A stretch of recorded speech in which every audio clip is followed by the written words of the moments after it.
లోక్సభ నియోజకవర్గాల పునర్విభజన అగ్గిరాజుకుంది. కుటుంబ నియంత్రణ అమలు చేసిన దక్షిణాది రాష్ట్రాలకు తీవ్ర నష్టం జరుగుతుందని మేధావులు అంటున్నారు. విదర్శం కన్వీనర్ దూసి వెంకట్రావు ఏమంటున్నారో మా ప్రతినిధి రాజు అందిస్తారు.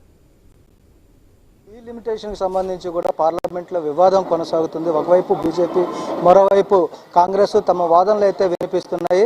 ప్రస్తుతం జరుగుతున్నటువంటి డీలిమిటేషన్ కి సంబంధించి కూడా దక్షిణాది రాష్ట్రాలకు అన్యాయం జరుగుతుందని చెప్పి కాంగ్రెస్ తెలియజేస్తుంది. అలాంటిది ఏంటి లేదంటూ బీజేపీ వాదిస్తున్న పరిస్థితి కనిపిస్తుంది. మరి దీనికి సంబంధించి కూడా మేధావులు ఏమంటారు, రాజకీయ విశ్లేషకులు ఏమంటారో తెలుసుకునే ప్రయత్నంలో భాగంగా మనతో పాటు విశాఖపట్నంలో విదసం ఐక్యవేదిక కన్వీనర్ దూసి వెంకట్రావు గారు ఉన్నారు. అసలు ఆయన ఏం చెప్తారు సార్? ఇప్పుడు డీలిమిటేషన్ సంబంధించి కూడా పార్లమెంట్లో రచ్చ జరుగుతుంది. అంటే రెండు పార్టీలు కూడా వేరే వేరే వాదనలు వినిపిస్తున్నాయి. అసలు ఏంటి వాస్తవం ఏంటి? నిజానికి ఈ డీలిమిటేషన్ అనేది ఇవాళ మొదటి కాదు, ఇప్పటికే 3 సార్లు జరిగింది.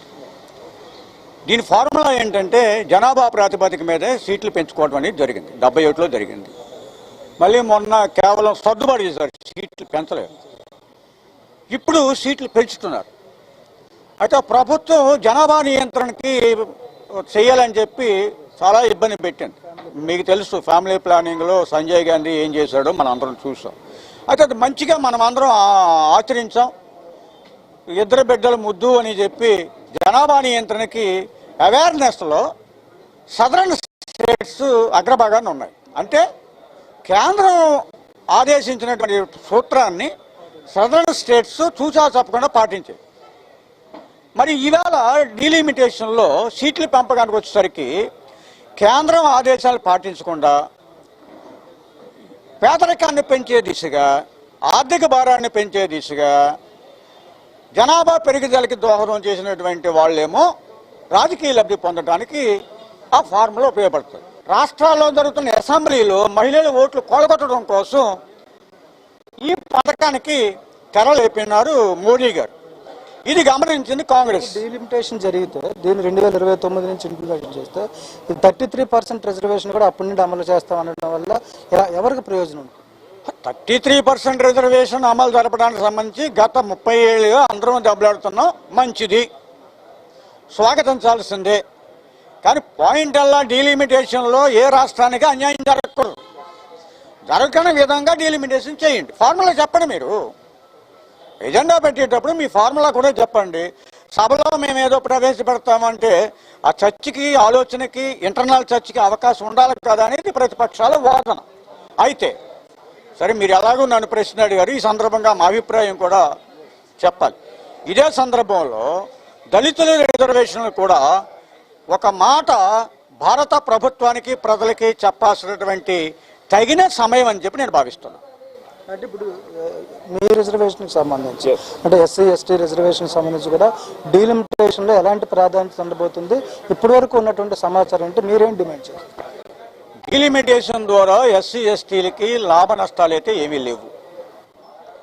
గతంలో మాకు ఏదైతే 15%, 7% ఉందో ప్రొపోర్షనల్గా పెరిగిన సీట్ల ప్రకారం మా సీట్లు పెరుగుతాయి. కానీ ప్రత్యేకించి ఛత్తీస్గఢ్, పంజాబ్ ఇలాంటి రాష్ట్రాల్లో, జార్ఖండ్, మేము పూర్తిగా ఉన్నటువంటి రాష్ట్రాల్లో కనుక ఈ జనాభా ప్రాతిపదిక తీసుకుంటే తగ్గిపోతాయి. కాబట్టి ప్రొపోర్షనల్గా పెరుగుతాయి. ఆ పెరుగుదల మేము కోరుకోవట్లేదు. అసలు ఈ రిజర్వేషన్ విధానాన్ని మేము వద్దంటున్నామండి. రిజర్వేషన్ రద్దు చేయమంటారా పూర్తిగా? ఎందుకు? ఇప్పుడున్న రాజకీయ రిజర్వేషన్ రద్దు చేయమంటున్నారు. మాకు రిజర్వేషన్ కావాలి, కానీ ఇప్పుడున్న రాజకీయ రిజర్వేషన్లు ఇది జనరల్ సీట్లు ఎన్నిక కాబడినట్టే జనరల్ ఓటర్లతో ఎన్నిక కాబడుతున్నారు మా వాళ్ళు. ఆ జనరల్ ఓటర్లతో ఎన్నిక కాబడటం వల్ల మా ప్రయోజనాల కోసం మా పక్కన నిలబడలేకపోతున్నారు. రెండోది, మా మీద దాడి చేసే వాళ్ళందరూ అధికార పార్టీ సామాజిక వర్గం వాళ్ళు. వాళ్ళ ప్రయోజనాలు కాపాడటం కోసం మా వాళ్ళని కుక్క మెల్లో గొలుసు కట్టినట్టుగా బంధిస్తూ ఉన్నారు. అందుకని ఇది పూనా ఫ్యాక్ట్ రిజర్వేషన్ అంటామండి దీన్ని. కమ్యూనల్ అవార్డులో ఏంటి ప్రయోజనం? కమ్యూనల్ అవార్డు అంటే ఈ రాష్ట్రంలో మాకు 20 సీట్లు ఉన్నాయనుకోండి. ఇప్పుడు ఈ జిల్లాలో పాయికరావుపేట మాకు కేటాయించారు. పాకిరాపేటలో వంగలపూడి అనిత గారికి అక్కడ ఉన్న యాదవులు, కాపులు, రెడ్డిలు, కమ్మలు మేము అందరం ఓట్లేసాం. అందరం ఓట్లేసినప్పుడు మా మీద అడిగితే ఆవిడ పని చేయట్లేదు కదా.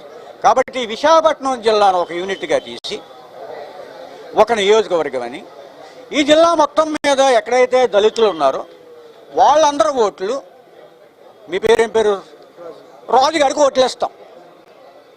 ఏది వన నియోజకవర్గం వాడు, సౌత్ తోడు, నార్త్ తోడు, ఈస్ట్ తోడు, గోదావరిలో ఉన్నటువంటి మొత్తం విశాఖపట్నంలో ఎస్ వాళ్ళు అందరూ కూడా ఒకడికి వేస్తారు. అది ఒక ఏరియా పరిమితం చేస్తారు.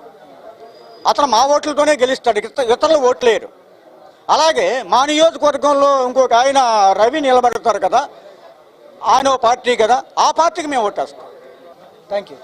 ఇది మొత్తంగా చూసుకుంటే ఏదైతే పార్లమెంట్లో జరుగుతున్నటువంటి డీలిమిటేషన్కి సంబంధించి జరుగుతున్నటువంటి చర్చలో ప్రధానంగా ఇప్పుడు దక్షిణ భారతదేశంలో అన్యాయం జరుగుతుంది కాబట్టి అయితే వెయిటేజ్ ఇవ్వండి, వెయిటేజ్ ప్రకారం ఉత్తర భారతదేశ రాష్ట్రాలకు సంబంధించి పెరుగుదల ఏదైతే జరుగుతుందో దానికి సమానంగా ఇక్కడ పాయింట్లు ఇచ్చి నియోజకవర్గాలను పెంచాలి, అదేవిధంగా కోరుతున్న పరిస్థితి అయితే విల్సం కన్వీనర్ వెంకట్రావు అయితే డిమాండ్ చేస్తున్న పరిస్థితి కనిపిస్తుంది. వీడియో జర్నలిస్ట్ శివశంకర్తో రాజు, ఐ న్యూస్, విశాఖపట్నం.